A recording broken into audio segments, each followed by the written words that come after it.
Oo, yun nga ang isang ano doon eh. Nagalit ang Diyos. Nagalit ang Diyos sa Mecca, saka sa Medina. Kasi ginagawa nila sa mga Christian ngayon, pinapersecute nila. Yun ang mahirap doon. Yeah. Ay ano natin, continue. Grabe, dilubyo talaga. Sa city, ang lalim, baha. Kita mo yung Saudi, hindi naman binabahayan. Hindi naman ganong ulan yan. Tingin, grabe. Lakas. Galing sa bundok, ang tubig. Yung nga ano eh, yung tayo na saglit. Continue lang, Brother Mon. Brother Henry. Yun. So, yun yung mga pangyayari ngayon. Pero maganda, kasi God is working. Marami ng mga... Sa Zoom, hindi mo man sa Zoom? Nagko-convert sa Christianity. Yes. Wala kang Zoom? Sa Gaza at sa Iran. Yung mga wala ba yung ano mo, yung load sa ano mo? Yeah. Yung mga asawa ng mga mahahari, mga ganyan. Gusto mo padako sa'yo? Jesus is for I-click mo Iran. lang.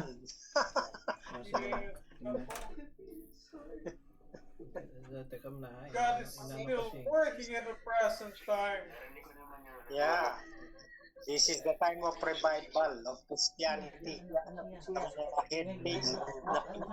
Is the babalik nila mo na dito.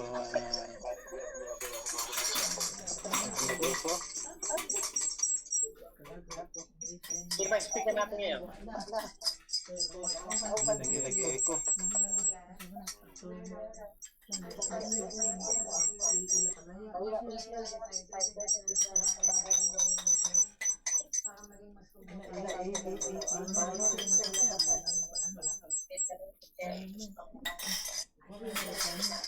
Ang cellphone na dalawa dyan.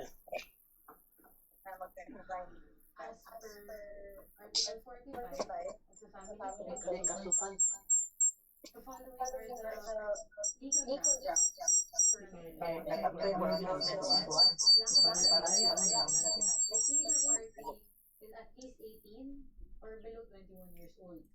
Wala na, okay na. Psychological incapacity. And then fraud. Good morning. Was with force or undue influence. Morning po. Yung presidente ng North Korea. Consummating the marriage. And then lastly is serious sexual. Baka maging Christian yung. So if you're able to supply. Kasi yung kanyang bodyguard, isa sa bodyguard niya, naging Christian.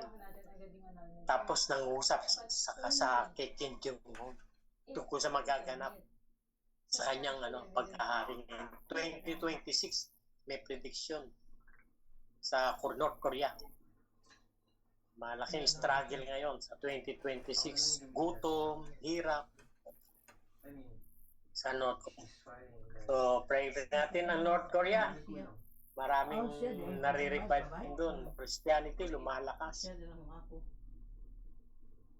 Sa North Korea. Communist country yun eh. Yung mga iba, nagde-defect na ng mga general, pati yung bodyguard niya, nag-defect na, nasa South Korea na. Christian na. Kaya they are praying for Iran.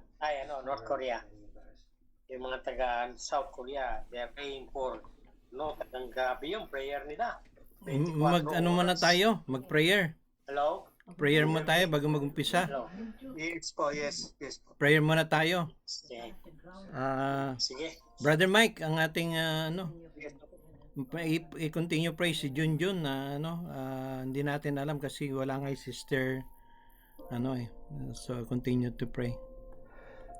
Yes po, sige. Okay. Tayo po ay mananalangin.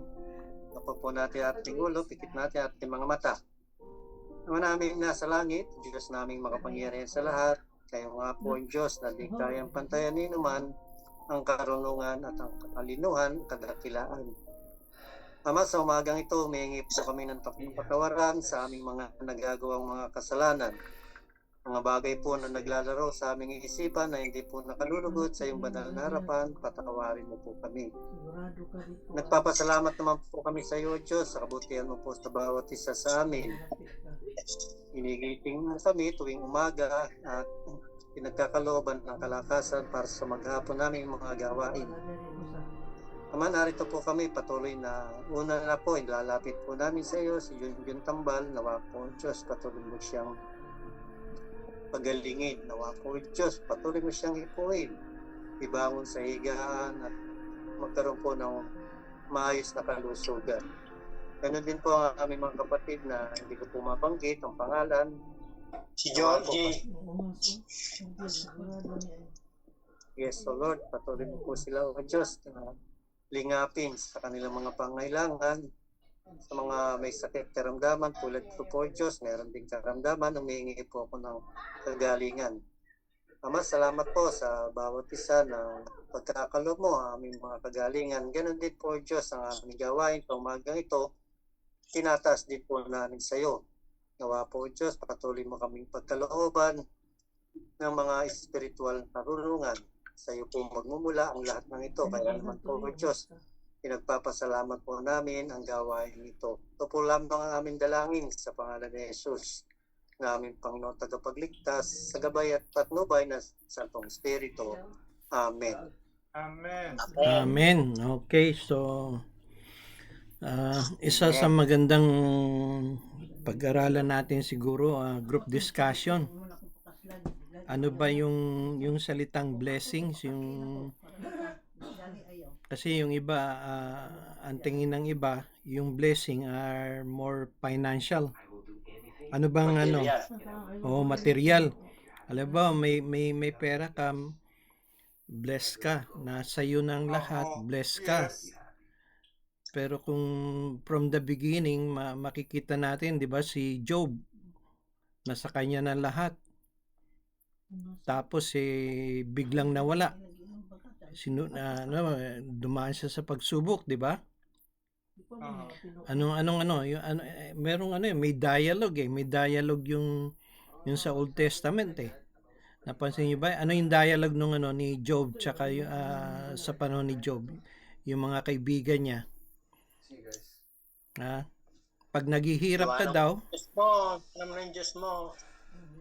may dialogue sa yung father tsaka si Satan, pero may dialogue din yung si Job tsaka yung mga kaibigan niya. Sabi ng kaibigan niya, kaya ka pinaparusahan dahil makasalanan. 'Di ba? Nawala yung anak niya, namatay yung mga anak niya, nasunog ang mga property niya, nawala yung yung mga hayupan niya, nawala, 'di ba? Maraming nawala. So yun daw ang ano sa palagay nyo, anong verse na pwede natin ma-explain yung tungkol sa blessing? Ano ba yung blessing sa inyo? Ano ba yung blessing? Merong blessing in disguise, may blessing financially. Yung prosperity ay yun ba sign ng blessings? So open discussion tayo, then magbigay kayo ng mga verse. Actually sa Matthew chapter 5. Yun sa Matthew chapter 5. Pwede tayo magano doon. Ayan, tingnan natin Matthew chapter 5 verse 3. Yes. Sinabi niya, mapalad, blessed ang mga taong inaaming nagkulang sila sa Diyos. Yun pala, no? Dahil makakasama sila sa kaharian ng Diyos. Mapalad ang mga naghihinagpis dahil living sila ng Diyos. Yan, di ba? Marami niyo phone? Ha? Ano? Hindi kaya iba naman yung mapalad kaysa sa blessing, 'di ba? Sa English sa English nung mapalad, blessed. Mapalad, blessed. Yung ngayon na siguro ba gustong sabihin ni brother Tiope, merong blessing financially or prosperity, pero may blessing spiritually. Yun ang tinutukoy siguro ni brother na maring nasa iyo na ang lahat pero meron pa rin kulang. Tama ba 'yan? Pero parang hindi naman, parang hindi bro, kasi ang sabi ng Panginoon Hmm. what profit for a man if he gains the whole world and yet lost his own soul? Tama 'yon. 'Yun ang isa sa mga verse na O anong natin? Sige, i-ano mo yung verse. Teka, nakikita, ipakita. Yung pinag-usapan natin kahapon, yung isang araw, ng isang Sunday, yung tungkol nga bakit pinagpala ang Iglesia ni Cristo ni Manalo. Bakit yung 5 milyong taong Pilipino, Pilipinas pa lang yun, mga questionable yan, mga katanungang walang kasagutan. Kung pag-usapan natin yung blessings, di ba? Anong klaseng blessings ang tinatanggap? Bakit maraming tao ang nabe-bless? Diba? Bakit ang maraming mga churches ang nabe-bless? May mga katanungan kasi yan, sa anong paraan tayo nabe-bless? Diba? Ano bang Katulad yung MBS, diba? 38 years na ako mula nung mawala ako sa MBS, pero ang MBS nakatayo pa rin. Bakit? Sapagkat siya ay na-bless ng mga kapatiran sa iba't ibang sulok ng mundo. So, in comparison, ang sinasabi ni Brandon, in comparison, sa inyo, ano bang blessing na nibigay ng Panginoon kontra sa bukod sa financially o bukod sa physically? Ito kay Brother Tingin ko yung blessing, Chope. yung maging healthy ka, blessing na yun, di ba mga kapatid? Isa yun. Di ba? Oh. Yung magkaroon ka ng magandang kalusugan, blessing na yan eh. Ngayon, kasi sa financial, Kasi- sa tingin kasi ko kanya-kanyang diskarte na lamang yan kung saan kakukuha ng source of income. Ang financial kasi, But God will show you the way. Kasi nga yung Hebrew 13:5 and 6, I will never leave you and forsake you. Pero kung ikaw nakaupo ka lang diyan sa loob ng kwarto, nasa loob ka ng bahay, naghihintay ka ng mana mula sa langit, hindi na uso yun. Panahon pa ng ating Panginoong Jesucristo yun. Ilan ang isda? 5 po, Panginoon. Okay. Ilan ang pakakainin? 5,000. Ano nangyari doon sa 5 isda? Naging 5,000. Di ba? So, Panahonan yun ng ating Panginoon. Pero ngayong... anong tawag mo doon? Blessing yun? Ha? Anong tawag doon? Blessing? Blessing you from heaven. So, Blessing you. blessing direct from God. So, sa From iba God na... yun, From God yun, From God yun. Hindi yung Pero yun, ngayon, Iba na ngayon eh. Kapag natanggal ka sa trabaho, hanap uli. Ano yun? Diba? Ano yun? Blessing in disguise or ano yun? Pagsubok? Hindi, yun? Faith without work is dead eh. Pananampalataya yun. Kasi nga kung faith Hindi, without work, trabaho yun eh. Kasi you have to work. di ba? You have to work. Okay, ba saglit mo na, Brother Anthony. Yung iba pa, Brother, follow up ni Brother Tiope. Kasi paano ba natin, ano ba yung description natin ng blessing? Kasi kung ibabatay natin yun doon sa mga templo, ang templo ng Katoliko sa Roma, napakaganda. Ang templo ng mga Muslim, mosque dyan sa Abu Dhabi, napakaganda. Ang templo ng mga Iglesia ni Cristo, napakaganda. Pero ano ang sabi ng Panginoon dyan? Ano ang sabi ni Pablo dyan? Ang Diyos hindi nananahan sa mga templong gawa ng kamay. So in the sight of God, hindi rin yan. Hindi mo matatawag na blessing yan kasi material na bagay yan. Kasi sabi ng Diyos, hindi nananahan ang Diyos sa mga templong gawa ng mga kamay. Tama. Pero ang templo, kapatid, ang templo, sinabi ng kasulatan, ay lugar ng panalanginan. Ginagawa ninyong kuweba, di ba, nung dumating ang ating Panginoon Kristo, pinalayas niya lahat ng tao na sa paligid ng templo na mga nagbubuwis, namamalimos, kung ano ng mga karumalduman ang nasa pakapaligiran ng templo. Ang sabi ng Panginoon, ang templo ay lugar ng panalangin. Hindi naman sinabi na maggumawa ka ng magandang templo. Material na bagay na lamang yung templo eh. Kasi ang mga tao kasi, to see is to believe. Nakita ng mga tao, ang ganda na Iglesia ni Cristo, lalaki. Ano kaya meron dito? Bakit ang yayaman nila? Ano ba sabi sa 1? Tungkol sa 1? Di ba na hindi na sa templo ang Diyos, sino na yung templo ngayon? John 4. Tayong tao. So hindi tayo dapat titingin kahit anong laki ng mga buildings, hindi yun ang Hindi yan tawag ito. yung true faith. Hindi kasi hindi kaya nga hindi tayo sabi nga ni Brother Chope, hindi tayo po-focus sa mga big buildings.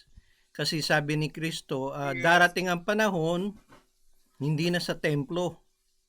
Di ba? Sabi niya, hindi na sa templo ang At saka hindi naman sinabi sa sisimbahin na. templo ka mananalangin eh. Ang sabi ng Panginoon, dalawa o tatlo na tumatawag sa aking pangalan, Mm. ako ay paroroon. So Okay. hindi mo na kailangan pa pumunta ka sa templo. Kahit So, na nasa sulok ka ng balik tayo templo. sa blessings. Balik tayo sa blessings. So, ang blessings ay maraming area na dapat nating pag-focus. Pero sabi nga binanggit sa sa Matthew 5. 'Di ba? Blessed. Simulan natin nga doon. Buksan natin Matthew 5. Maganda. Brother Mike, meron ba kayong para mabasa natin? At least meron tayong verse na binabasihan. Matthew 5. Matthew 5, ano pong text niya? Verse 3. 1 to Verse 3. 1 to simula mo sa 1. Mapalad. Dito. Binasa ni brother mo nito kanina. Yan, hanggang 11. Mapalad ang mga taong inaaming nagkulang sila sa Diyos dahil makakasama sila sa kaharian ng Diyos. Dito ka na, Ador. Yes. Mapalad ang mga nag-iinagpis dahil aaliwin sila ng Diyos. Mapalad ang mga nagpapakumbaba dahil mamahalin sila. Mamanahin nila ang mundo. Sa 6, mapalad ang mga taong ang hangad ay matupad ang kalooban ng Diyos dahil tutulungan sila ng Diyos na matupad iyon. 7, mapalad ang mga maawain dahil kaawaan din sila ng Diyos. Mapalad ang mga taong may malinis na puso dahil makikita nila ang Diyos. 9, mapalad ang mga taong nagtataguyod ng kapayapaan dahil tatawagin silang mga anak ng Diyos. 10, mapalad ang mga dumaranas ng pag-uusig dahil sa pagsunod nila sa kalooban ng Diyos dahil makakasama sila sa kaharian ng Diyos. 11, mapalad kayo kung dahil sa pagsunod ninyo sa akin ay iniinsulto kayo, inuusig at pinaparatangan ng masama.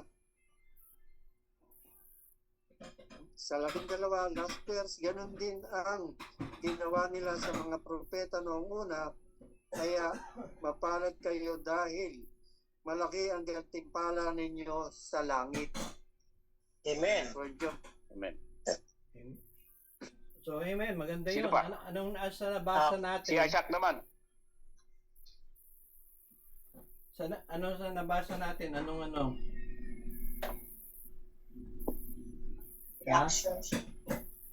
Dito maganda itong paliwanag ni Jesus Christ eh. Iba sa kahulugan ng mundo Oo. na salitang flesh.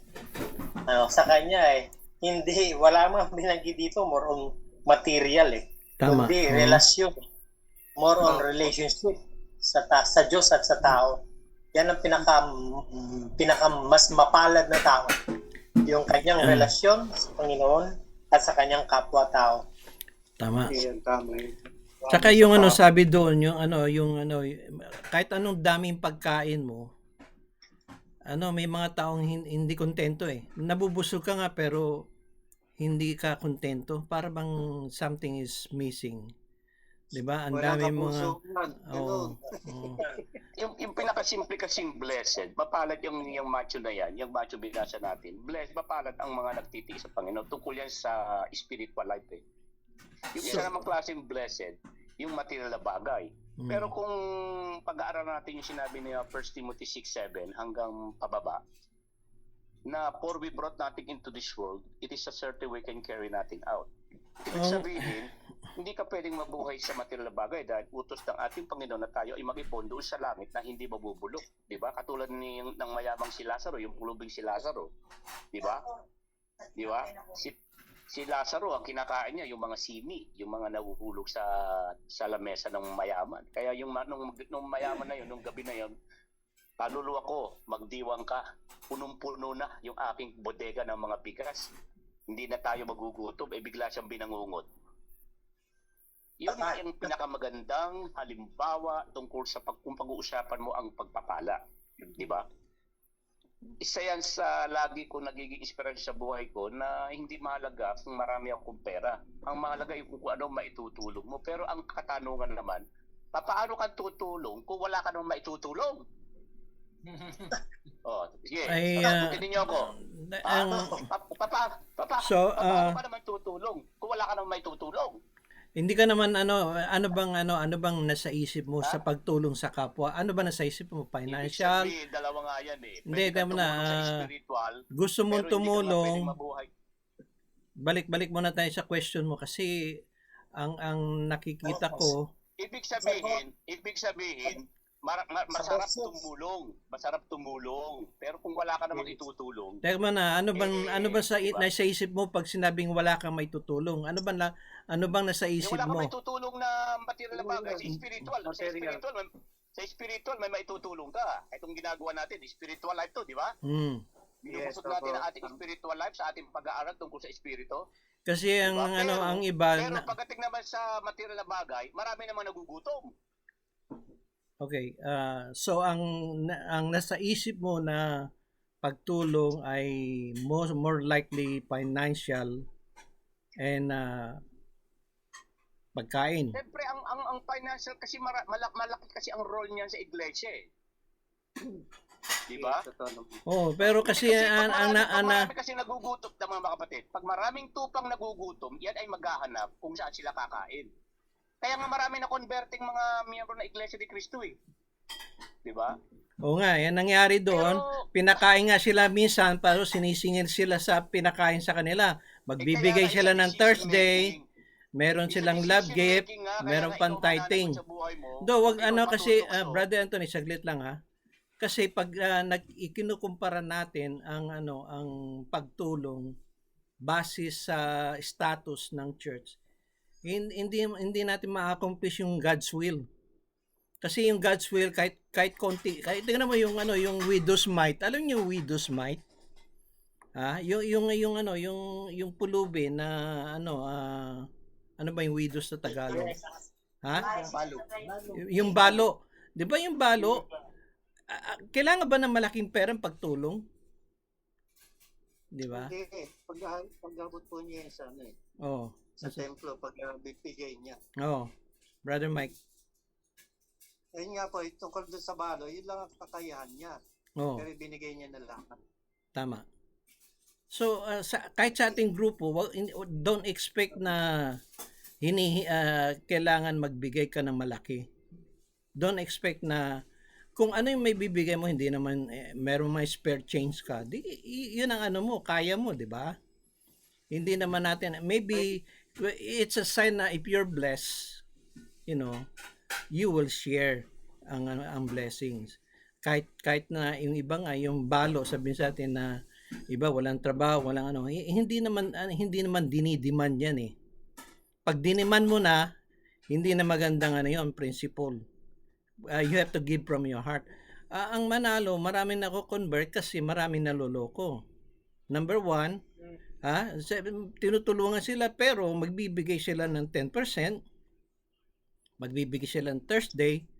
Iba pa yung love gift. So maraming bigay. Halos Monday to Friday, kailangan magbigay ka yata eh. Diba? So, kaya yumayaman sila. Dahil sa pilitan, business, money business. Ganon din yung mga prosperity church. Ang prosperity church, sabihin, the more you give, the more you will be blessed financially. Kailangan yung love gift mo. Yan ang mga prosperity church. Kaya iiba tayo kasi tayo nagbibigay ayon sa saan? Brother Mon. Bukas sa puso mo. Yun ang kailangan doon. So most likely, wag natin kaya tayo na fail. Bumabagsak tayo pagdating sa blessing kasi iniisip natin everything is financial. Hindi financial. Oo. Halimbawa, si Brother brother Mike, pwede siya mag-recommend ng may trabaho doon, kapatid. Naghanap ka ng trabaho, referral. O merong gustong tumulong. O hindi ako makatulong pero i-refer kita sa kapatid na makakatulong. 'Di ba? Tama ba 'yon, Brother Tiope? O meron kang alam na pagkakakita. O meron katulad kanina may mga hindi nakakating ngayon, sabi na, Brad, mag-aano na ako, magpi-fishing. O magpi-fishing siya. Sabi ko, good. See you on Thursday or Monday. So ibig sabihin, you can repair para referral lang tayo mga kapatid. Hindi ibig sabihin tayo source. Yun ang natin. Huwag natin lagi isipin everything is about money. Yun. 'Di ba?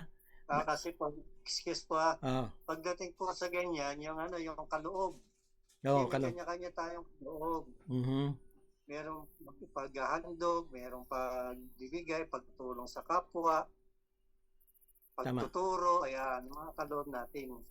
Yeah. Kaya siguro mapalad yung merong mga pinagkalooban na makatulong sa kapwa financially. Oh. Tsaka hindi ka naman, alam ba, ang kita mo, alam ba, sabihin natin, ang kita mo, 100 ang kita mo, hindi ka naman pipilitin magbigay ng buong 100 o 200 ayon sa iyong kinagiginhawa, ayon sa iyong kinabubuhay. Wala ang pagbibigay sa Panginoon hindi naman sa pilitan . Actually, hindi kailangan ng Panginoon ng pera nyo .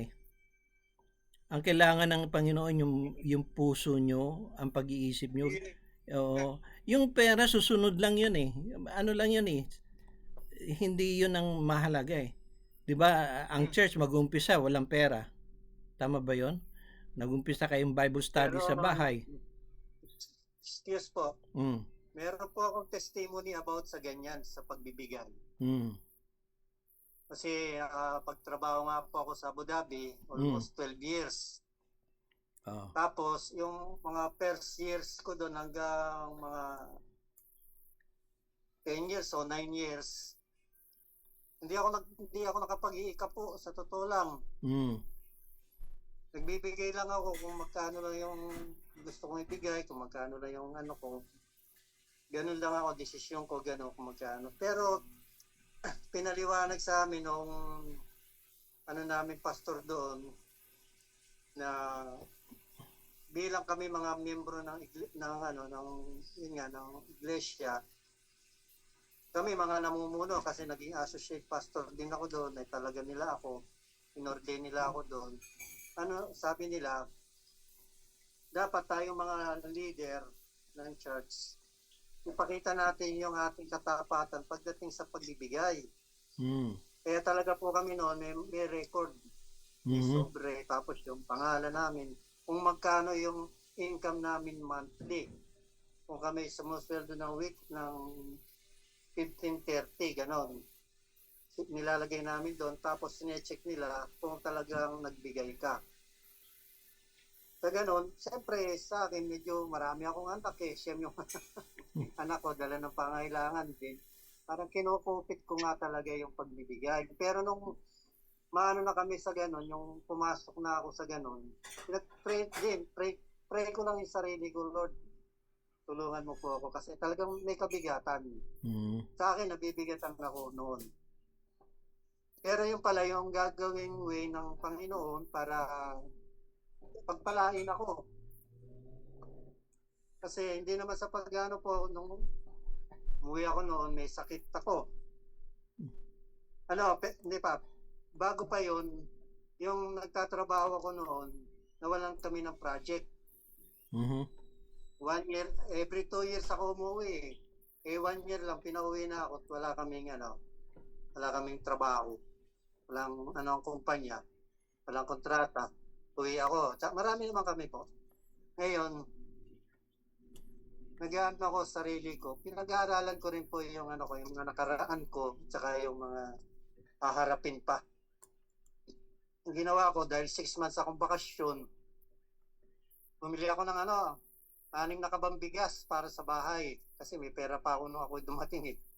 Ang mabigat mo noon, nasa 2 months pa lang, naubos na yung bigas. Dumating na yung krisis sa bahay. Tapos, sa biyaya naman ng Diyos, na nakabalik pa rin ako after 6 months. Before 6 months. Kasi hindi po pwedeng hindi ako bumalik dahil yung mayroon akong may visa, yung ng visa ko. Hindi, nakabalik po ako noon. Noon, yun nga, nung kami ng church patungkol dun sa mga pagbibigay na ganyan, tinatanong kami, sabi pala, paliwanag sa amin ng pastor, ayaw kong mangyari sa inyo yung pinaka-senior pastor namin. Nandito kayo, ng ibang bansa kayo, nagtatrabaho kayo, tapos magdaranas kayo ng kahirapan. Ayoko nagsasabing, pastor, wala akong pera, wala kaming bigas, wala kaming pang ganito. Kaya inano sa amin yung yung pagbibigay yung tithes. Basahin ninyo yung tithes, yung Malakay 3:10. Ano ba yung bibigay niya sa inyo? Kaya kami talagang compulsory yung binigay talaga namin yung aming mga tithes. Doon ko naramdaman yung simula noon. Naramdaman ko yung parang may pasan-pasan ako sa balikat ko na wala. Amen. Parang ang takbo ng buhay ko gumaganda. Amen. At ang nangyari pa noon, hindi naman instant. Umuwi pa kasi ako noon dahil meron na rin akong sakit karamdaman, nagkasakit ako noon. Tapos nung umuwi ako, nung mawalan ako ng trabaho, doon ko nakita yung pero nakapagbigay na nga po ako, naibigay ko na yung tithes ko doon. Nagsimula na ako magbigay. Amen. Na-open na yung mind ko, nakagkaroon ako ng lakas na loob na magbigay. Ngayon, nakapauwi naman ako dahil nagkasakit ako. Yun nga, nagkaroon ako ng malubang hinihingal ako noon. Hindi ako makaakyat ng hagdan noon. Tapos, umuwi ako. Pati yung anak ko, yung panganay ko, nag-resign kasi walang mag-aatid sa akin sa airport. Pag-akyat ko ng aeroplano, ganyan, ganito, ganyan. Nang makauwi ako rito sa atin sa Pilipinas, doon ko naramdaman yung biyaya ng Diyos. Wala akong trabaho, pero dumating yung panahon ng pandemic. Kaya nagkaroon ng pandemic. Apat nga ba? Linmar, si Angelica. Tama, 4 pa yung nag-aaral ko. 2 kolehiyo at 2 high school. Yeah. At simula noon, nung makatapos yung mga anak ko, nadala ko naman dumating naman yung pera ko na galing sa yung gratuity yan sa trabaho ko. Tapos dumating sa akin, pinanggastos naman itong anak ko na nagpunta ng New Zealand.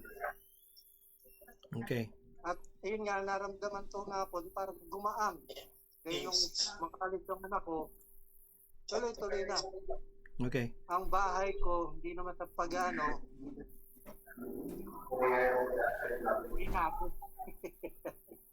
binago ng Diyos. Kasi sabi nung minsan, wala akong trabaho, di sabi ng mga anak ko, papagawa po itong bahay. Yung anak ko lalaking isa, pinapagawa po itong bahay. Ako isa, sige, ano ba gagawin nyo? Alisin na po natin yung bubong at gagawin pong 2-story. Gagawin merong ng taas. Sabi ko ba, sige. Tapos yun, gumanda po yung hindi naman actually na nakuha ng 1 taon lang, matagal din bago natapos. Pero hindi pa rin naman sabi nga, hindi pa naman pinturado pa hanggang ngayon. Pero nakita ko na yun nga, yung buhay ko, wala akong trabaho, pero may mga anak akong nag-aaral hanggang sa makatapos sila ng pag-aaral. Pero yun na lang isa ngayon ang natitira na hindi pa nakakatapos kolehiyo. Pero graduating na itong taong ito. So, Ang course nga is tourism. Babae po kasi yun, tourism. Pero ito nga po yung nung ko yung buhay na parang maalwan. Yung simula nung magbigay ako doon sa 10%. Kaya yung mga anak ko, Ano pag yung nagpapatid nakikita mo, namin, Brother Mike, sa ginagawa mo? Yan ba relatable ba yan sa Matthew 6:33? maaari po. Kasi nung nagkakasakit po ako, talagang dumanas pa rin ako ng year 2020, sa hospital pa ako nun. 4 na beses pa akong pabalik-balik ng hospital nun. Gawa doon sa sakit ng pneumonia. Mm. Yeah. May Pero, mga Ang ano ko nga po, yung kahit na nagkakaroon ako ng sakit, kahit na ako yung nagkakaroon ng mga karamdaman, yung pinagmumulan ng aming kinakain, yung pagpapaaral ng anak ko, yung pagpapaayos ng bahay namin, sabi ko, parang ako na ako nagtatrabaho, nasa Abu Dhabi ako, hindi ko may pagawa yung bahay ko eh. Pero yun nga po, nung parang inaano ko sa sarili ko, nung mapuksan yung puso ko sa pagbibigay ng ikapo, parang gumaang talaga na nawala yung bigat, walang pasad sa akin, yung mga hirap ng buhay na talaga namang paghihirap. Kaya nga sabi ko, kung kailan wala akong trabaho at saka ako nakapagpapagawa, yung mga anak ko nakapag-aaral, tuloy-tuloy. Yun ang tinatawag natin na blessing in disguise, ha? Ibig sabihin na pag inuna mo yung Panginoon, di ba sa, Yes, opo. sa Bible yun eh, sa Matthew 6:33, unahin mo muna ang kaharian ng Diyos at ang kanyang katwiran. At ang... Sa totoo po, excuse ha. Oh. Hindi po ako magaling mangaral. Sa totoo lang, sa pulpito. Pinapangarap ko po yan na maging marunong ako magsalita, yung katulad ng mga pastor na nagsipag-aral, na magagaling talagang mangaral. Sinisikap ko po yan, pero hindi po talaga ako magaling. Ngayon, isang beses na ano ko ito, yung mag-send na lang ako ng Bible verse. Yeah, yun na lang po ginagawa ko. Araw-araw yan. Oh, yun kasi pag nasanay ka doon, ay yung bawat verse na binabasa mo, binibigay mo, may blessing katapat yun eh. Napansin niyo ba yun? Ang blessing no, number 1, ang Biblia talaga dapat pag binabasa natin, maraming mawawala sa atin yung hindrance sa blessings eh. Yung kasalanan natin, mawawala yon. You know, the more you read, the more you pray, it takes away the sins out of your life. It takes away anger, hatred. Nawawala yung mga pag nawala yon, tsaka yung desire mo sa worldliness, nawawala yun eh. 'Di ba? Pag yung mga yun ang blessings. Kaya nga yung sa Matthew 5, napakaganda nun eh. Ha? Opo. Yung isipin mo wala ka nang makain. Kami na-experience namin nung nandun kami sa Virginia. Sabi ko, alit-lit ng sweldo ko. Bakit nakakaano ko ng apartment? Noon sa Virginia Beach kami, bago ang pagkain namin, hindi naman naubusan. Para ba yung... Oo. Ibig sabihin may mga nagbibigay, may mga tumutulong. Ibig sabihin, yun ay blessings. Pero wag yung isip, kasi ang iba iniisip ng iba pag may nagbigay sa'yo, lang yun eh. Hindi, blessing din whatever na tinanggap mo, maliit man o malaki. God providence yun, provide yun. Maliit man ang naitulong nyo. Halimbawa, nagbigay ka ng maliit, nagbigay ka ng $25, $50, $100, medyo sabi mo, maliit pa nga yan eh. Pero sa ibang tao, napakalaki na yun. Nakuha nyo ba? Yung widow's mite, yung balo na binigay na doon, ibig sabihin sa ibang tao napakalaki na yon. Huwag niyong isipin na maliit. Kasi yung maliit, pag binigay mo sa Panginoon yung maliit na bagay, lumalaki yun. Yung 5 isda, tatlong tinapay, maliit lang yun sa bata, pero pag pinagpala ng Diyos yun, maraming matutulungan nun. So yun ang blessing, kaya wag niyong mamaliitin. Tsaka wag nating number 1 kasi ang mali natin, sa kinukumpara natin ang tulong natin, kinukumpara natin yung fellowship natin, yung church natin sa iba. Pag kinumpare natin, yan ang magiging shortcomings natin. Nawawala yung blessing. Bakit yan, no? 'Di ba? Meron silang sasakyan. Bakit yan, no? Pag kinukumpara mo, nawawala yung blessings eh. Hindi nagiging blessings. Anong karibal ng blessings? Curse. Anong gusto niyo? Blessing o curse? Kailangan yung pagpapala. Kaya nga tayo, 'di ba, sa maliit na bagay, salamat Panginoon, 'di ba? Oh, may piso Yes, ka, may isda ka, salamat Panginoon. Isda to, hindi baboy. Hindi mo alam, healthy pala yun. 'Di ba? Wala kaming meat. So, yung maliit na bagay, minsan, it's blessings sa iyo. It won't not be blessings to other kasi mini-measure nyo eh. O, di ba? Pag mini-measure nyo, ang iba kumakain 7 times a day, ako 3 times a day. Hindi nyo alam na mayroong blessing yun, health-wise. Di ba? Minsan na... Kontento. Oo, kaya sabi nga, mapalad ang nagugutom sapagkat sila'y bubusugin. May mga taong kain ng kain, hindi rin nabubusog. Ibig sabihin, hindi healthy ang result. 'Di ba? May mga something is missing. Sino yung missing? Jesus. Tama 'yon.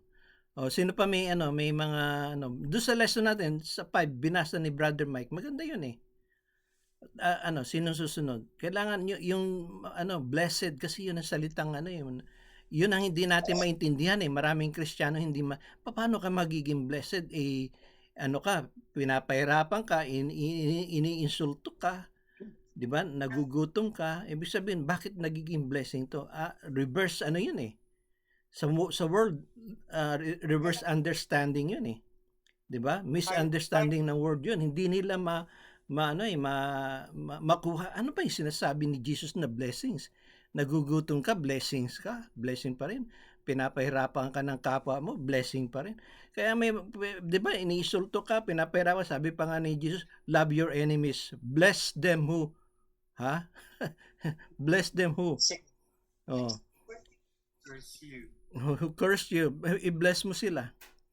Who persecuted you. Yeah, yun ang doon. Kaya yun ang hindi maintindihan ng mga hindi Kristiyano. Kahit yung mga ibang Kristiyano, hindi nila maintindihan. Ayoko nga niyan. 'Di ba? Kailangan na intindihan natin ano ba yung ibig sabihin nun ni Jesus. Si Jesus, pinagdaanan yun eh. Yes. Kasi the more the more nagsasuffer ka, katulad ni Job, balik tayo kay Job, yung lahat na nawala sa kanya, business niya na shut down. Yung mga hayop niya na siguro napeste yung mga mga animals niya, or yung bahay nila nasunog for some reason, alam natin si Satan yon. Afterward yun, testing yun ni Job. Afterward, yung anak niya nagkaroon ng maraming anak siya, nagkaroon siya ng maraming yung bukirin o maraming yung mga animals niya, 'di ba? Livestocks. So, ang blessing niya, kasunod eh. Magkasunod yan eh. Meron kang yung testing, then blessing. Anong gusto mo? Testing or cursing? Kaya alam ba yung cursing, napapamura ka sa sakit. 'Di ba? Alam natin yung praise God, kaya sabi ni Job ako nagkasakit ako, pupurihin ko pa rin ng Panginoon. 'Di ba? In sickness. 'Di ba? Ganoon Panginoon kasi nga yung pupuntahan mo mas maganda wala nang sakit eh. After this earth, ang pupuntahan natin wala nang sakit, 'di ba? After this earth, ang pupuntahan natin, hindi natin kailangan ng credit card, hindi natin kailangan ng debit card, hindi mo na kailangan ng anybody, pwede kayo mag-comment. I would like to share this testimony of our Lord or our Master Jesus Christ. Si Jesus, nag-isinilang siya sa banlang po, and also a son of a carpenter. Sa flesh mismo yung yung tatay niya. siya ay anak ng karpentero lang po, no? Kaya titignan natin, sa buhay natin, pag sinabi bang may blessing ang Panginoon, lahat ay mayaman. Ang Kristiyano pwedeng nasa mababa o pwedeng nasa taas. Tayo ng mga tao ang nag-uuri masyado ng kayamanan. Ang blessing natin, isipin natin, napakalaga yung pagmamahal natin sa Panginoon. Naalala ko ito sa 4:8, bagamat wala yung word per word ng salitang blessed, napakagandang salaysay nito. 4:6-8. And he said to him, to you I will grant this full realm and the glory that goes along with it. For it has been relinquished to me, and I can give it to anyone I wish. So then, if you will worship me, all this will be yours. Jesus answered, etong blessing, no? Nakikita kong blessing. It is written, you Yes. are to worship the Lord your God and serve only Him. That's the thing that we have to antagonize, to capitalize with. Serve and worship Him. Ang Panginoon natin, sinilang siyang napakababa, anak lang ng karpentero. Tinitingnan natin sa human plane na napakababa. Hindi siya prinsipeng isinilang. Hindi rin siya isinilang sa palasyo. But through this, blessing for me is to have to worship the Lord your God and serve only Him. Ang kayamanan ng mundo, si Satanas ang nagpa-promise niyan. Mm. Kung yumaman ka, baka tingnan natin, sinuwerte ka. But we have Saan yun ano, Brother Robert, 'di ba? Sa Matthew 'yun, 'di ba? Ano sabi ni Satan? Lahat, Yes. nakikita mo ba yung kingdom na 'yan? Nakikita mo Oo. ba 'yan ano? Sambahin mo lang ako. Ibig sabihin ay you worship, you idolize the world or Satan through him. Ano, I'll give you everything, the kingdoms, everything on it, 'di ba? Pero Yes. sabi ni Jesus, ang sasambahin mo lang, ang bibigyan mo ng importansya lang ang alin? Ha? You only worship God. Yun ang pinakamahalaga. Kasi ganito yan eh. May pera ka, nasa iyo ng lahat. Sabi nga yung binigay ng example ni Brother Anthony, yung the rich man, nasa kanya na lahat. Ay, kaso, kukunin ko yung kaluluwa mo ngayon. Saan mapupunta yung kayamanan mo? Diba? So, ibig sabihin, i-focus natin yung, ano, yung spiritual blessings kasi yun ang ano eh, nandun yung peace of mind, nandun yung happiness. Alam mo, kahit wala tayong pera, basta masaya lang tayo eh. 'Di ba? Malusog, magandang ano na. Meron nga ano diyan eh, merong businesswoman diyan sa Pilipinas. Naiinis siya, sabi niya, bakit ulan ng ulan dito? Eh bababa siya eh, ang ganda-ganda ng sapatos niya, mamahalin. Eh nung bumaba siya, wala siyang payong. Nakita niya yung ano, yung walang paa diyan sa karsada, naka-smile, naglalaro sa tubig. So nakita niya yung kasayahan nila kontra sa kanya nagrereklamo sa ulan na mababasa yung mamahalin niyang sapatos. So ang ibig sabihin doon, nagising siya, sabi niya, meron palang blessings na kahit na walang paa, ako maganda nga yung paa. Pinelas. Oo. So ibig Pagyapak sabihin, ako. ibig sabihin, nakita niya yung blessings na hindi niya nakikita noon. So yung pagka-businesswoman niya, doon siya namulat na ang blessing hindi, not always financially. Kasi wala doon ang joy, wala doon yung peace, wala doon yung satisfaction. So, ano ba sinasabi ni Brother dito, Joey? Little things become much as we place in a master's hand. Okay, sino pa pwedeng magdagdag comment tungkol sa blessings, lalo pa yun na experience nyo? Kasi minsan nakala natin porque wala kang pera, hindi ka na bless. Wala kang trabaho, hindi ka na bless. Ha? Maisingit ko nga po, tignan natin po salaminin po natin. Tignan natin, Roman Catholic Church, napakayaman nila financially. But do they worship in truth God? Do they serve God? Nako, wala. Sila ay very poor po sa katotohanan po nun. Okay. Brother Mon, nag-raise hand ka ba? Si Brother Mon, sino ba nag-ano? Yes, yes.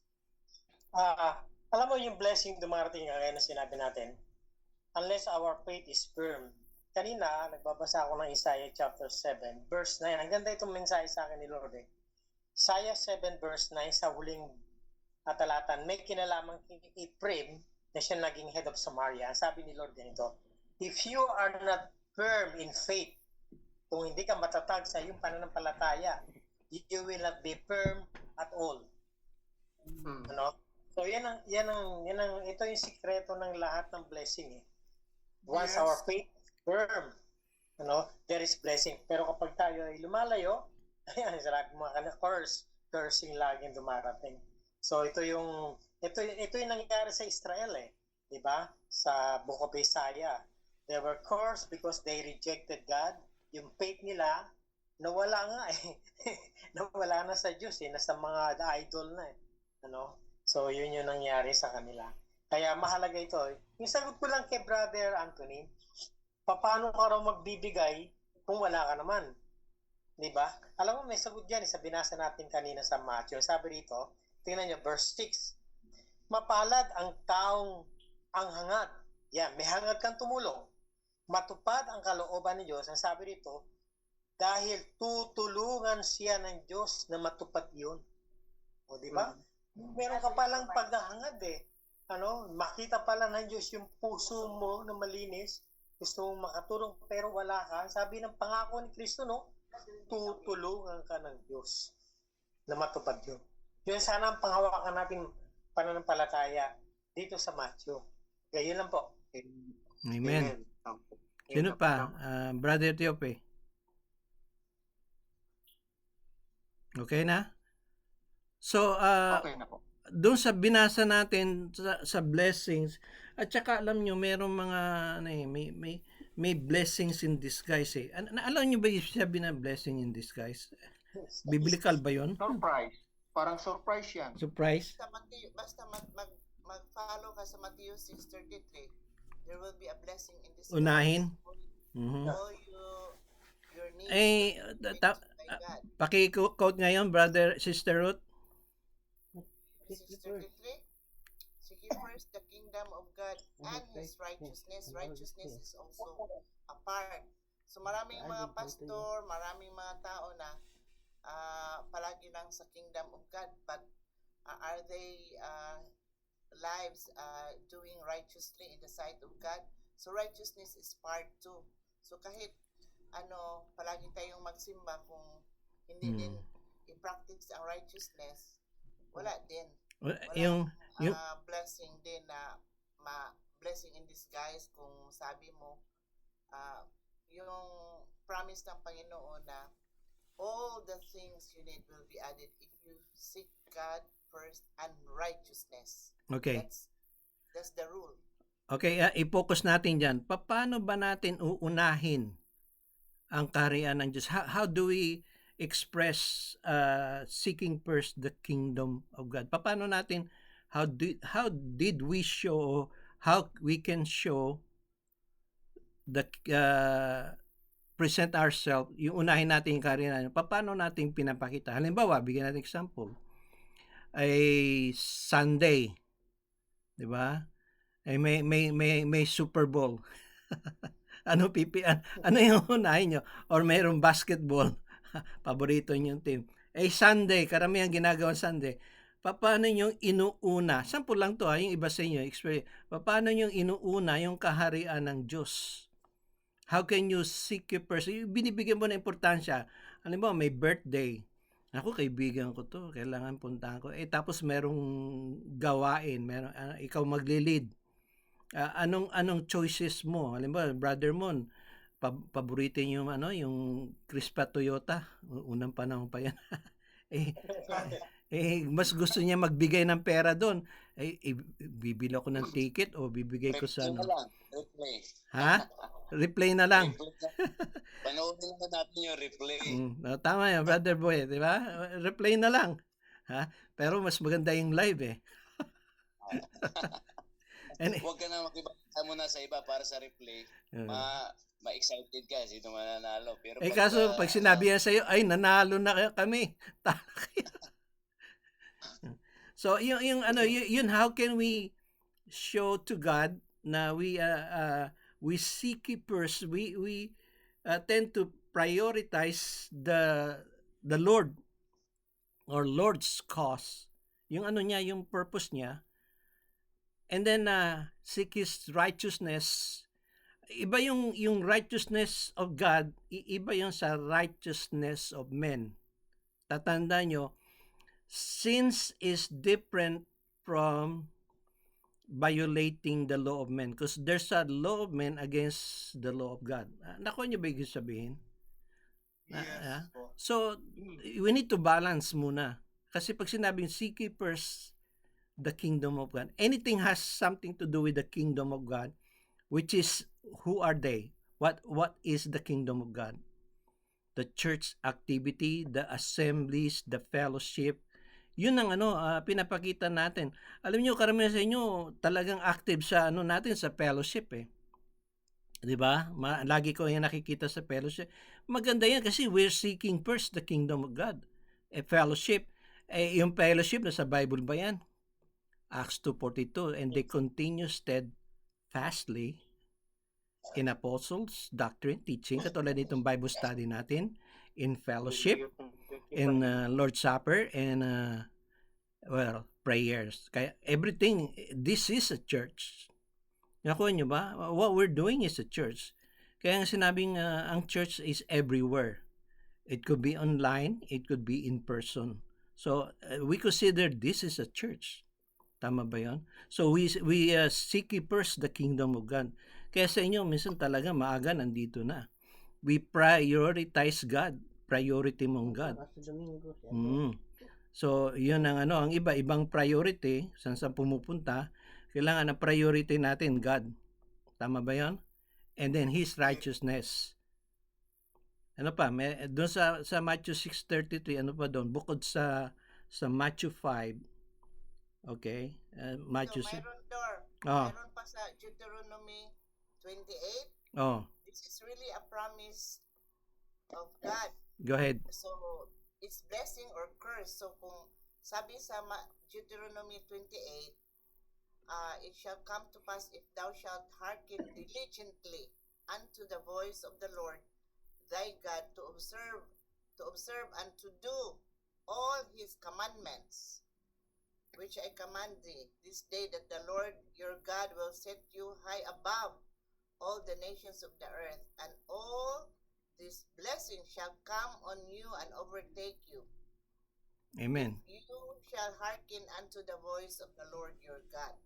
So it's obedience, blessings. Alam niyo yung Okay, thank you, Sister Ruth. So maganda yung binanggit ni Sister Ruth eh. Ito i-promise to sa mga Hudyo. Kaya napansin niyo mga Hudyo, so karamihan sa kanila mga business minded, yung marami silang na pagdating sa medical, ang wisdom nandoon. Pagdating sa discovery, pagdating sa mga discoveries, yung makakatulong sa tao. Pagdating sa financially, they were blessed. Pagdating sa mga, kaya lang, ang pros and cons niyan, pag na-blessing na sila financially, nakakalimutan ng Panginoon. Tama ba yun? Tayo minsan pag na-bless financially, nakakalimutan na natin yung Panginoon, nakakalimutan na natin yung fellowship, nakakalimutan na natin yung kapwa Pilipino na nangangailangan. So, or kamag-anak. Ang tithing is a commandment sa Old Testament. So, sa New Testament, more than tithing ang i-emphasize. So are you also, kaya I agree with Brother Mike. I have also a testimony na kung hindi ka mag-tithe, marami akong testimony na nagkagulo-gulo ang finances ko. So I really believe on tithing. Pero ang sa New Testament, more than tithing. Because Tama. if you love God, more than the 10%. Oo. Kasi ano kaya tayo ang sa atin yung tithing ano yan optional sa atin kasi why? Kasi we are more than tithing. Nakuha nyo? Kasi we are more than tithing kasi tithing may mga yung katulad the young rich ruler. Sabi niya nagawa ko na lahat 'yan. Nagta-tithing ako, sinusunod ko parents ko. I did all the 10 commandments.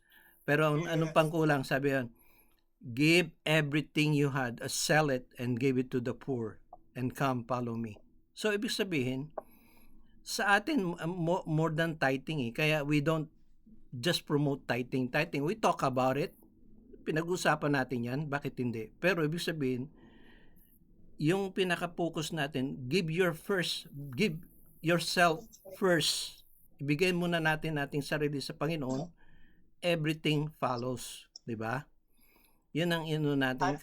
Kasi no question na Pag binigay mo sa Panginoon ng ang sarili mo, hindi na question yung giving Di ba? Tama ba 'yon? If you give yourself to the Lord, kaya sabi nga ni Brother Robert, love God with all your heart, with all your soul, with all your mind, with all your strength. Kasama na 'yun parang sinasabi mo ibibigay ko lahat ng aking buhay except my savings. Di ba? Inconsistent. Sinabi doon sa Romans 12, 1. Brother Boyet, sige.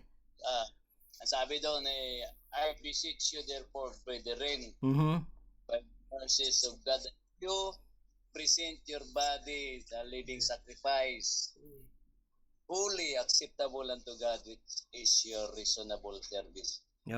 Ganito yan ibibigay ko sarili except my savings, except my car, except my house, except everything. Kanino mapupunta yon? Kay sabi nga nung iba, pag mayaman ka, ang kayamanan mo sa mapupunta sa gobyerno. Tama ba yon? Iilitin ng gobyerno. Brad, meron lang akong suggestion. Brother Charles. Corinthians 9 verse 6. Okay. Pakibasa lang yan. 1 Corinthians. Kung pagkaintindi nyo dyan. Sige, maganda yan. Sino may verse? Brother, Mike, ating tagabasa. First or second? 1 Corinthians ba yan? Second, Brother, Charles? First. Corinthians 9 verse 6. Magbigay kayo ayon sa sariling pasya, maluwag sa loob at di napipilitan lamang. 2 Corinthians. Kasi totoo yan Brother Charles Ano bang pagkakaintindi nyo dyan? Kasi sabi dyan kung magbibigay ka, talagang hindi ka napipilitan kasi ang pangit nung yung bibigay ka tapos hindi bukas sa loob mo, parang hinihila-hila sulong pa Kaya nagbibigay pa ang iba, nagbibigay ginagawang utang May mga circumstances sa Brad Halimbawa mo, hindi kaya ng bulsa mo, bakit pipilitin mo, di ba? Tama, oo. Na-mute ka, Brother Charles, na-mute mo. Accident. So, habang hinitahan ni si Brother Charles, so pag yung iba nagbibigay, ginagawa pang utang Correct. Oy, nagbigay ako doon kay kapatid tapos hindi rin nagbigay sa akin. Ginagawang Pag nagbigay ka, wag ka na maniningil, di ba? Minsan gano'n sa Panginoon, nagbigay na ako ng bakit wala pa akong blessing? Para bang yung nagbigay ka, sisingilin mo lang yung Panginoon, sisingilin mo yung para bang yung yung minsan yung sa government tax, minsan hindi ko maintindihan ayokong gastusin yung tax ko sa mga ganito. Binigay mo na sa gobyerno, wala ka na makakabol doon di ba? Sa Panginoon, ginagawa natin ganun saan napunta yung tithing ko? Alam niyo sa California, ganito nangyari. Sa California, nag-tithing siya. Nung hindi na siya naniniwala sa Diyos, sinisingil niya yung church. Sabi niya, yung 2 years na binigay niya, sinisingil niya. Ha? Ngayon, nangyari, nagdala siya ng baril. Hinuli siya doon, nakulong tuloy siya. Ibig sabihin, sabi ng church, nire-ready namin, kaya lang hindi ka makahintay. Iriripan talaga siya. So may mga ganong Kristiyano nagbibigay, pagkatapos maniningil. Pwede ba 'yon? Dapat ba ganon? Ha? May retired retired military ba? Tapos taga Korea yata 'yun. Tapos nung hindi niya nagustuhan na yung church, tapos wala na siya, sinisingil niya, I need a refund sa 2 years na tithing ko. Walang blessing yun kasi sabi ng Panginoon. Kaya nga walang blessing, kaya nga nakulong Tumawag na pulis kasi nagdala ng baril God loveth a cheerful giver. So, Yeah. Walang blessing yun kung ganyan na tao. Yeah. So, ang ibig ko sabihin, pag nagbigay ka sa Panginoon, wag mo nang wag ka na magbibilang. 'Di ba? Pag binigay mo sa Panginoon, bigay mo sa Panginoon. Pag binigay mo sa kapatid mo, ganun din. Wag mo gagawing utang kasi may mga ganun. Kapatid, nung panahon nang wala ka, tinulungan kita 'Di ba? Ako naman, para bang hindi lang demanding, kundi parang mandate. Hindi maganda 'yan Hindi mo minamandate. Pag binigyan mo yung kapatid mo, tinulungan mo yung kapatid, sinong magbabayad nun? Ang Diyos. Doble-doble pa. Halimbawa, si Brother Mike, may tinulungan siya dyan. Nung tinulungan niya, sino magbabalik ng blessings? Ang Diyos. God will bless Brother Mike for helping the brethren or the church members na lumapit sa kanya. Ang magbabayad sa inyo niyan, sino? Ang Diyos. Si Jesus, the Holy Spirit, di ba? Mas apaw pa yun. Di ba? Anything else? Brother Teope, nakamute ka. Bali, inano ko lang kasi maingay na dito sa paligid ko Kaya hindi ako makapagsalita masyado. Sige. Paalala lang doon sa mga talagang nagbibigay sa church, wala akong isang napakagandang talata sa Bible na nasusulat doon sa Hebrews 13:15. Na yung pong malayang pagbibigay na mula sa loob. Sa lahat ho ng sakripisyo ng mga mananampalataya, sinasabi po ng Biblia na iyan ay kalugod-lugod. The only sacrifice na kalugod-lugod po sa paningin ng Diyos, sabi ng banal na kasulatan. Salamat. Yeah, kalugod-lugod So, ano pang dagdag nyo mga kapatid?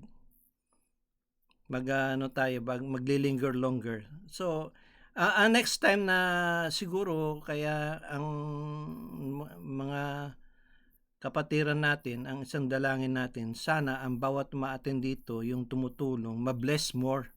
Sabi niya, the more you give, the more you're blessed. Tama ba yun? Tama ba yun? Biblical ba yun? Nasa Bible ba yun? Yes. Yes, nasa Bible po. Yun ang natin, tandaan nyo na ang binigay nyo sa kapatiran nyo na tinulungan nyo, ang Diyos ang magbabalik sa inyo.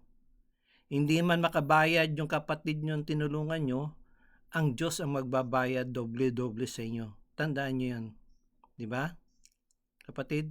So, wag kayong, sabi nga sa Bible, maraming verse tayo mababasa do not stop helping your brothers and sisters. Kasi in due time, darating din yung blessing sa inyo. Na-paraphrase ko lang yun, pero marami sa Bible yan Tulungan nyo ang, sa Galatians, di ba, meron din yun, sa Galatians 9 and 10, di ba? Magtulungan kayo, and then God will bless you. Kahit sabihin natin, niloloko kayo, diba, may mga na ginagamit lang yung ginagamit lang yung religion para makahingi ng pero ibig sabihin bahala ang Diyos magbi-bless at magbabawas ng blessing sa ginagawa sa okay na. Meron pa kayong dagdag, kapatid? Acts 20:35. It is more blessed to give than to receive. Amen. Ay yun dun sa seek ye first, ang problema lang natin sa seek ye first the kingdom of God and His righteousness, and all these things will be added to you. Binabaliktad nila eh. Ano pa nung binabaliktad? Ha? All things must be added to me before I seek first the kingdom of God. Parang may mga tao na dagdag muna bago ko magsimba. May mga ganun eh. 'Di ba? Kinikondisyon na ng Panginoon, dagdag muna, blessing muna, bago ko magsisimba, bago ko mag-worship sa Lord, dagdag muna, blessing muna. Ang iba hiningi, healing muna. Pag ako na-heal dyan sa inyong church, pag ako'y iba hindi na makalakad, pag ako'y napalakad dyan, tsaka ko palang isisiki first the kingdom of God. Huwag natin bibigyan ng condition. We are in the mercy of God. Diba? Under tayo sa mercies of God. Yung awa ng Diyos, nabubuhay tayo sa awa ng Diyos. Hindi natin tong karapatan. Kaya iba sinasabi, this is my right. No. We are on the expense of mercies of God. Lahat tayo, ang buhay natin. Kaya nga sabi ni, ewan ko, nanonood kay ni Ogie Diaz ba yan? Kada gising is a blessing. Hindi ko sinasabing tama siya. Ibig sabihin, may puntos siya. Ikaw ay magising lang sa umaga, blessing na yun eh. Tama ba yun? Gumising ka lang na thank you Lord. Kasi yung iba, pag natutulog, hindi na nagigising eh. Diba? Dire-diretso na. So, hopefully, kada araw na bago tayo matulog, Lord, be with us. Diba? Samahan nyo kami. Yan. Yun ang ano doon. So, isa yun sa mga bagay natin na pag-isipan na ang buhay natin ay sa awa ng Diyos. Diba? May mga kapatid, kumusta ka Brad? Sa awa ng Diyos, malakas pa rin. Diba? Sabi ni Brother, sa awa ng Diyos, pipilay-pilay pero nakakalakad pa rin. Okay na ba yung pa mo, Brother Tiope? Medyo nawala na yung pamamaga, pero pagka naglalakad ako ng mga 1 kilometer, pinapractice ko kasi na masanay na ulit na maglakad din, bumabalik yung maga. Kasi yung weight nandun sa paa eh. Basta recovery natin, prayer. May mga nagpapa-request dito na si Brother Oliver, yung mama niya nadala hospital, prayer doon. Si Junjun Tambal continue sa prayer. Sister Terry, kumusta na? Lang ka na siya sa Amerika? Sister Terry, kailan ang alis mo? Martes. Sa Martes na, papunta ka dito. Wag mo munang isipin si Junjun, i-pray natin. Lagi lang natin sa prayer. One day at a time, ganun lang. Kasi pag na-worry ka, happy trip, ingat po. Sa Martes na. Okay, so lang, be strong. I-continue ka namin sa prayer. Si Junjun, tsaka ikaw. Sino ba yung si Brother Oliver, recovery. Sino pa ba yung natin? Iba. Sama mo nga dyan si Brother Jay Tan. Saraming dyan ako na dito sa church. Ikaw maglista, Brother Mon, kasi ikaw magano eh. Sino ba nag-prayer kanina? Mon, ikaw mag-closing prayer. Ano yung mga prayer natin? Si Junjun. Number 1, si Junjun. Bago yung si Oliver recovery, tsaka yung mother ni Oliver na sa hospital. Sister Terry, ang trip niya sa Martes. Bukas na yun. Sister Terry? 10. 10. Next week. Papuntang US? Yeah. Tapos sino pa mga recovery? Si Joselito. Sino pa recovery? Si Pontinares, tsaka si Mirape. Sino pa ba yung iba nakalimutan natin? Dito, marami pa bang snow dyan, Sister Ruth? Oo, baga pa. Makapalang snow nila doon. Yun ang pupuntahan ni Sister Terry sa East Coast, makapalang snow. Oo, sa North Carolina ngayon. Mga winter storm.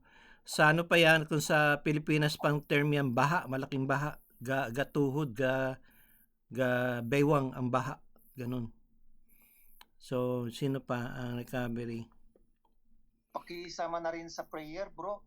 Mon, si Pastor Jerry Palya, dumaan dito sa aking newsfeed na stroke. Kahit hindi natin kasama naman natin sa Brother Jerry Palya na stroke.